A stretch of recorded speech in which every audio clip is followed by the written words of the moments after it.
Welcome back guys to another solution. अभी हम solve करने वाले हैं blind OS command injection with out of band interaction. अभी तक हमने जो लैब सॉल्व किया या फिर आपने जो प्रीवियस वीडियो देखी उसके अंदर हमने क्या किया था कि जो कमांड इंजेक्शन था उसके अंदर हमने डेटा को इंक्लूड किया, हमने डेटा को भेजा साथ में और वो सक्सेसफुल चला गया। फिर उसका आउटपुट देखने के लिए हमने कहीं और से, जहाँ से भी वो जो फोल्डर का पाथ था रीडायरेक्ट हो रहा था, वहाँ से जो एक्सट्रैक्ट करा था रिसोर्सेज, वहाँ पे जाके हमने हमारी फाइल का नेम देखा और पता चल गया कि आ गया।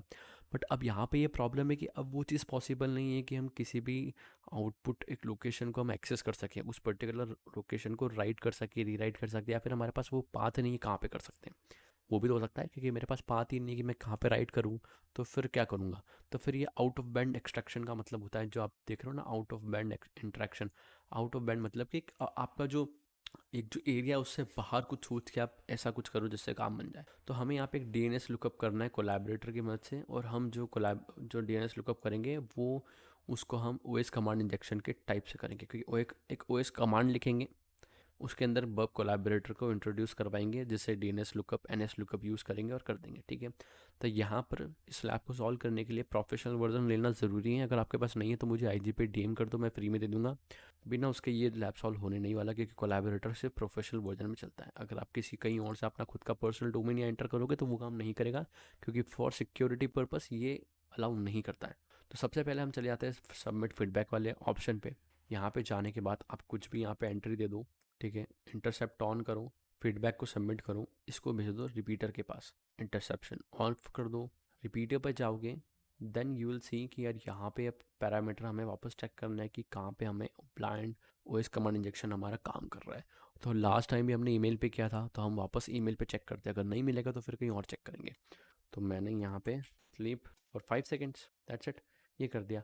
आप डायरेक्ट रन कर सकते हो, डायरेक्ट रन नहीं करना चाहते हैं, अगर कुछ एरर आ रही हो तो कंट्रोल यू करके इसको यूनिकोड इनकोड कर लो, सेंड कर लो, देख लो, ठीक है, दैट्स इट, कोई प्रॉब्लम नहीं है। नहीं, यहाँ पे कुछ प्रॉब्लम है, क्योंकि यहाँ पे हैंड टू हैंड ट्रिगर हो रहा है। चलो, सो कंफर्म यहाँ पे होगा। अब हम क्या करेंगे, अब हम यहाँ पे एनएस लुकअप करेंगे। क्यों? क्योंकि अब यहाँ पे मैं जो भी एंटर करूँगा वो इन बैंड नहीं, आउट ऑफ बैंड है। कैसे?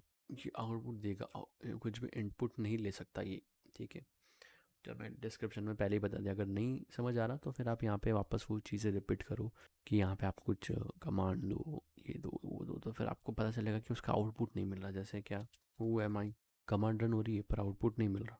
ठीक है, वो स्लीप वाला भी हमने वापस अभी हाल मैंने बताया था, स्लीप फॉर 5 सेकेंड्स, रन हो रही है, रन नहीं हो रही, तो कुछ एरर आता पर उसका आउटपुट नहीं मिल रहा। मतलब हम जो इनपुट दे रहे हैं वो ये लेके हमें शो नहीं कर रहा भाई आउटपुट। तो हम क्या कर सकते हैं, यहाँ पे इनपुट नहीं ले रहा है, हम इससे आउटपुट ले सकते हैं। ये हमें इनपुट नहीं देने दे रहा, तो हम क्या कर सकते हैं, एक यहाँ पे कमांड रन करेंगे एनएस लुकअप, और कोलैबोरेटर की ज़रूरत पड़ेगी। यहाँ पे मैंने क्या लिख के रखा है, एनएस लुकअप। एनएस लुकअप होता है हमारे डीएनएस नेम के लिए और यूज़र नेम को करने के लिए हुए मैं कमांड, अगर आपको पता होगा एनएस लुकअप क्या होता है। ठीक है, यहाँ पे यूआरएल का मतलब है कि वो बर्ब कोलैबोरेटर का यूआरएल हमारा।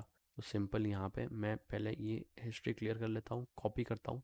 ठीक है, आपको एक बार इस जगह पे बताता हूँ। ठीक है, तो ये इस टाइप से कुछ बन जाएगा हमारा। मैं इस पूरे को कॉपी कर लेता हूँ, एंड देन मैं जाऊँगा रिपीटर पे और मैं यहाँ पे उसको सबमिट कर दूँगा, दैट्स इट।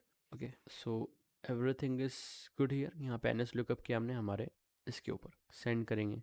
अब यहाँ पे कोलैबोरेटर पे हमें आना चाहिए रिजल्ट्स। अगर आ रहे हैं इसका मतलब है कि ये काम कर रहा है, अगर नहीं आ रहे तो उसका मतलब है कि काम नहीं कर रहा है।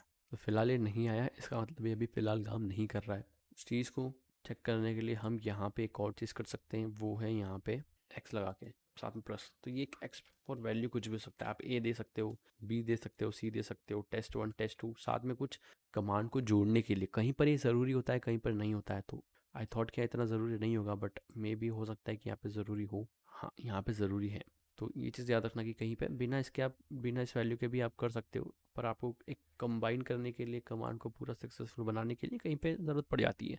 तो वो जो एक्स की वैल्यू थी वो ज़रूरी नहीं है कि क्या होगी, वो कुछ भी हो सकती है। ठीक है, आप इसकी जगह टेस्ट 1 भी लिख सकते हो अगर आप कहो तो। मैं लिख के बताऊँ आपको, टेस्ट 1, इसको मैं भेज देता हूँ वापस। देखो, कोलैबोरेटर पे जाऊँगा, वापस नई चीज़ें मिलेगी मुझे, ये देख लो वापस नया क्या।